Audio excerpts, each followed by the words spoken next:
Oke, bismillahirrahmanirrahim. Assalamualaikum warahmatullahi wabarakatuh.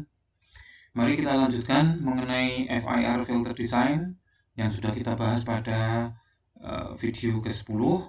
Sekarang kita lanjutkan ya, membahas mengenai teknik desain sampling frekuensi.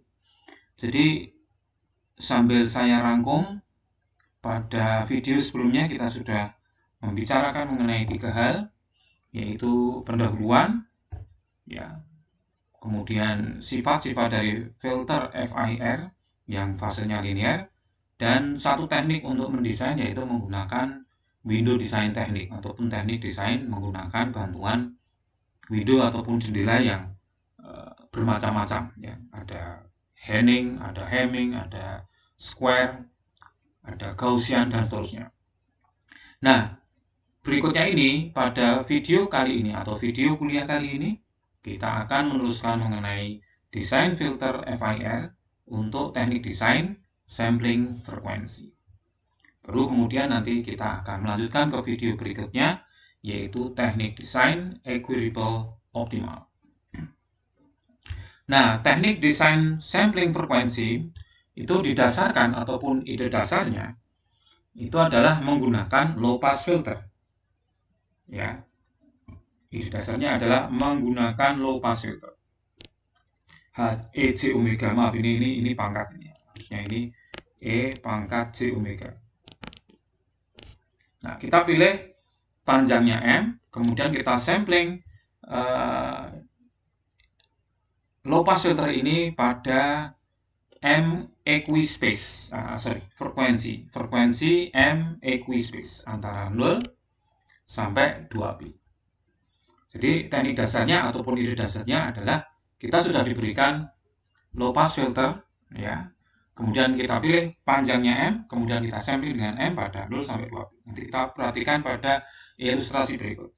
Nah, the actual response H pangkat J omega itu adalah interpolasi pada sampel HK yang diberikan oleh persamaan 734. Ini bisa kita lihat pada gambar 725. Ya. Jadi ini adalah ideal respon frekuensi sampling. Saya mintanya seperti ini ya. Ini begini. Nah, ini adalah realnya. Jadi yang terjadi seperti ini. Ya. Nah, ini menggunakan frekuensi sample and approximated response. Nah, kembali ke sini. Nah, impulse response itu diberikan persamaan 739.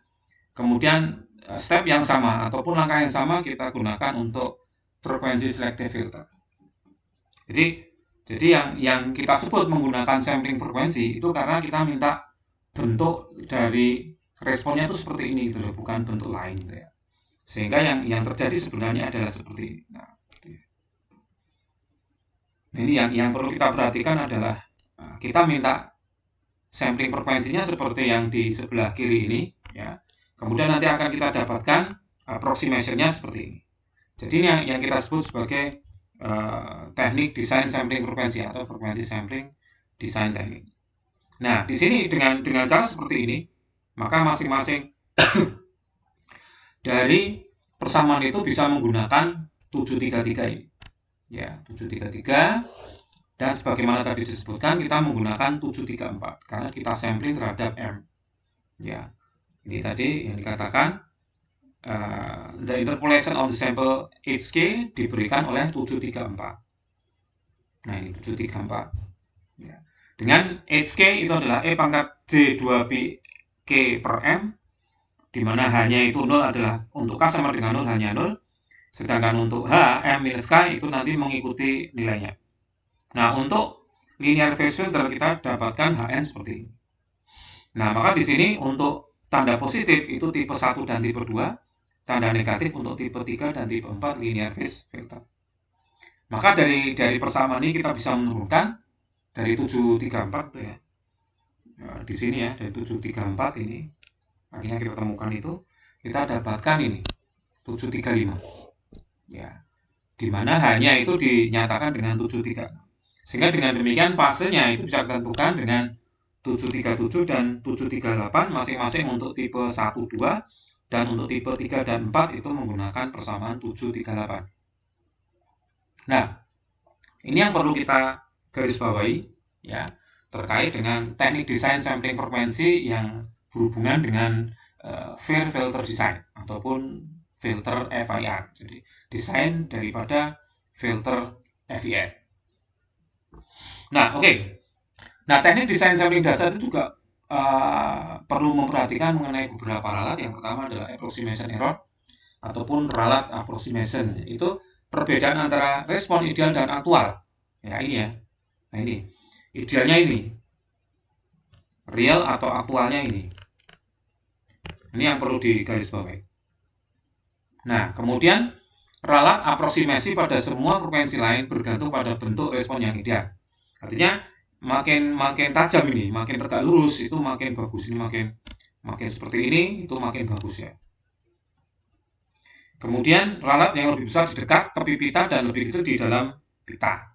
Jadi ini ada ini ya, apa namanya? Overshoot gitu ya. Tapi ada di pinggir, mesti di pinggir. Ini juga overshoot. Harusnya tidak sampai kurang dari 0. Ini kurang dari 0 di bagian ini. Ini sebenarnya di sini juga ada lonjakan. Jadi ini overshoot ya. Itu lebih besar di dekat pita dan lebih kecil di dalam pita. Nah, dengan demikian ada dua pendekatan desain. Yang pertama adalah naive design method, yang kedua adalah optimum design method. Nah, pada naive design method itu pokoknya kita terima errornya apapun itu yang kita dapatkan dari desain dan kita menggunakan basic idea literally. Ya, jadi kita menggunakan ide dasar yang tadi sudah dibahas itu apa adanya. Ya, dengan demikian kita tidak punya constraint untuk approximation error. Tapi kalau optimum design, ya kita berusaha untuk meminimalkan error pada stop band. Caranya bagaimana? Dengan memvariasikan nilai transition band. Ya, ini hasilnya tentu saja menjadi lebih baik daripada yang naif ya. Tapi ini lebih kompleks ya. Dibanding ini simple tapi tidak akurat atau kurang akurat. Ini kompleks ya, lebih kompleks dibandingkan yang ini. Ini simple, diterima apa adanya ya. Jadi whatever error except whatever error. Itu bedanya naive design dan optimum design. Nah, naive design ya hanya ini aja. Kita punya HK, kemudian menggunakan 35739 ya, kita dapatkan impulse respon. Contohnya, consider the loss pass filter specification from example 78 sudah kita bahas di video sebelumnya, di mana kita punya omega P sekian, RP sekian, omega S sekian, AS sekian. Desain FIR filter menggunakan frekuensi sampling. Ya, kita bikin saja, ini kan ada omega P 0,2 pi. 0,2 pi itu 2 pi per 20 kali 2. Kemudian omega S, that is AK sama dengan 3, itu 0,3 pi ya. Omega S-nya 0,3 pi itu 2 pi per 20 kali 3. Ya, jadi kita pilih M-nya sama dengan 20 ya. M-nya sama dengan 20. Ya, frekuensi omega P, jadi ini 20 dimasukkan sini. Sehingga kita punya 3 sampel in the pass band ya, dan 7 sampel in the stop band. Nah, nilainya ini kan. Berarti ini 15 ya. 3 sampel ini. Karena M sama dengan 20, alfanya sekian, dan ini adalah tipe 2, kita temukan ini. Ini menggunakan rumus 737. Ya, 737 ini ya, karena dia tipe 2. 7.37 ini. Nah, kemudian kalau Anda pakai MATLAB, Anda bisa menuliskan menggunakan script ini ya. Di subplot nanti hasilnya seperti ini. Jadi frekuensi sampelnya gitu kan. Ini idealnya ini. Ini realnya. Kemudian impuls responnya seperti ini. Kemudian magnitude responnya seperti ini. Ya. Jadi tetap bisa digunakan. Walaupun untuk low pass filter juga bisa, nanti bisa dipakai yang lain. Oke, itu mengenai penggunaan sampling frekuensi. Kemudian ada juga optimum design method. Ya, ini kaitannya dengan semakin besar atenuasinya, itu artinya kita menaikkan nilai M, ya, dan make the transition band samples free sample. Nah, ini kita sebut sebagai optimization problem, and it is solved using linear programming technique. Nah, ini misalnya kita pakai optimum design method ya. Kita coba yang 714 kita perbaiki. Nah, kita pilih M sama dengan 40, sehingga satu sampel in transition band itu 0,5 we have one sampel ya antara 0,2 pi sampai 0,3 pi. Karena omega 1 2 pi per 40, transition band sampel pada K sama dengan 5 dan K sama dengan 40 kurangi 5 sama dengan 35, maka desain sampelnya ini. Ya. Oke ya.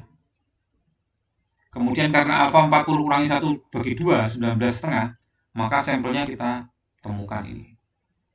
Nah, kita tinggal memvariasikan T1 untuk mendapatkan the best minimum stop band attenuation. Nah, kalau T sama dengan setengah, ya kita masukkan ke sini. Itu hasilnya ini. Ya, T sama dengan setengah hasilnya ini. Kemudian ini 0,39 ya. Jadi kita main-main T-nya itu ternyata 0,5, 0,39. Hasilnya sudah semakin bagus. Nah, itu. Jadi dengan demikian metode ini superior ya. Karena menggunakan memvariasi one sample, we can get a much better design. Dalam praktisnya, the transition bandwidth biasanya kecil gitu ya. Biasanya mengandung 1 atau 2 sampel. Dengan demikian kita perlu mengoptimasi at most 2 samples ya untuk mendapatkan largest minimum stop band attenuation, untuk mendapatkan largest minimum stop band attenuation. Ya, jadi itu ya, itu namanya minimax problem. Nah, itu problem ini sudah diselesaikan oleh Rabina dan kawan-kawan, dan solusinya dalam bentuk form tabel transisi. Ya, itu ada di Optimization Toolbox. Nah, misalkan ini, ya 714 masih 714. We will solve using 2 samples in the transition band. Ya, 2 samples. Jadi 2 sampel itu ini 2 saja. Transition band itu T1, T2. Misalnya 60 ya. 60 itu berarti dibagi 43, ini isinya 1, ini 7 isinya 1, tinggal sisa 4. Ya, T1, T2. Itu kita kasih berapa itu? T1, T2, T1-nya. Macam-macam ini.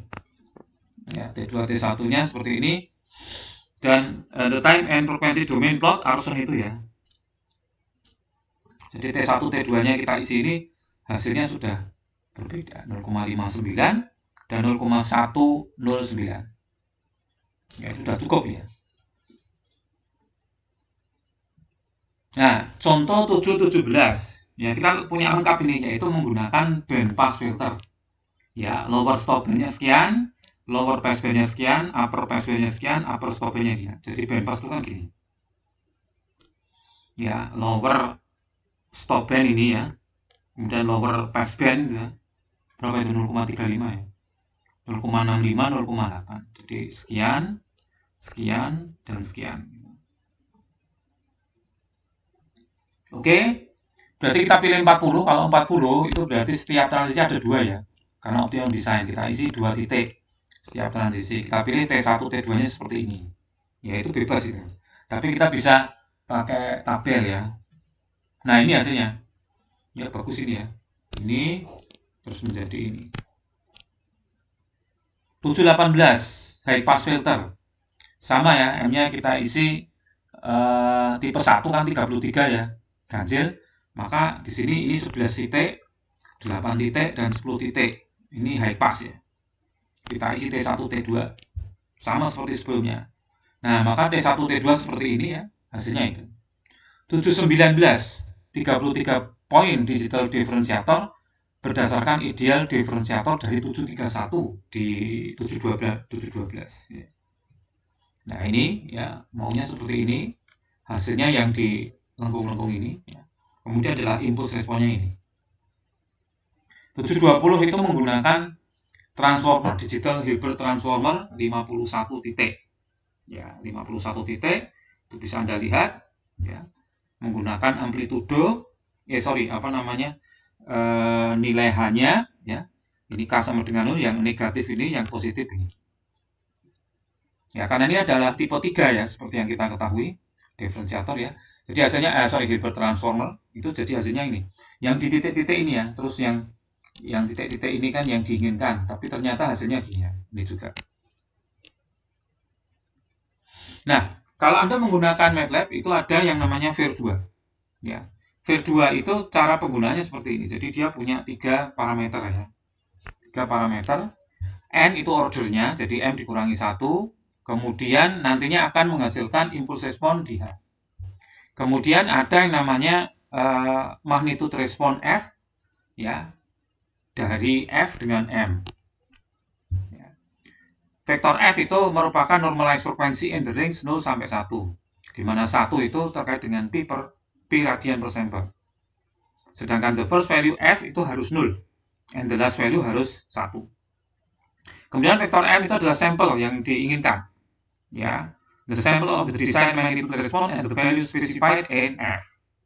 The desired frequency response is then interpolated onto a dense evenly spaced grid length 512.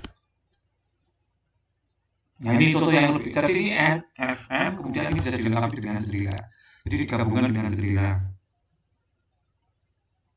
Kemudian bisa juga selain digabungkan dengan jendela, itu number of points untuk grid. Ya, defaultnya 512. Nah ini ya, jadi ini tipe frekuensi sampling filter dapat yang kita berikan itu namanya tipe A. Ya, filter tipe A. Ya, dengan sampel frekuensi sekian, sampel frekuensinya sekian. Kemudian second set uniform space sample diberikan dengan persamaan ini. Nah ini yang kita sebut tipe B. Jadi kalau tadi adalah tipe A, ini tipe B. Ya, for which a frequency sampling structure is also available. The expression for magnitude response H omega, ya, ini lebih complicated. Anda silakan membaca bukunya Proikis dan Monolakis. Oke ya. Jadi yang perlu diperhatikan bahwa kita kembali ke depan dulu ya. Nah ini yang kita bicarakan di sini adalah teknik desain sampling frekuensi. Jadi intinya seperti yang ada di gambar ini, Anda tentukan dulu ya low pass filternya itu nanti kemudian disampling. Tapi intinya bahwa ideal respon frekuensi sampel itu di sebelah kiri. Ya, yang di sebelah kiri di situ itu yang ideal, kemudian yang di sebelah kanannya itu adalah yang aktual. Ya. Jadi kita nyamplingnya itu di ranah frekuensi bukan di ranah waktu. Itu yang membedakan ini dengan yang sudah kita bahas pada waktu sebelumnya. Ya. Jadi selain teknik jendela ya, dengan diberi pembatasan, maka yang berikutnya itu adalah menggunakan sampling frekuensi ya, desain sampling frekuensi, artinya di sampling frekuensinya. Nah, ini contoh-contohnya. Anda perhatikan contoh-contohnya aja, ini sudah bisa memberikan gambaran dulu ya. 714 sampai selesai untuk contoh-contohnya. Ya.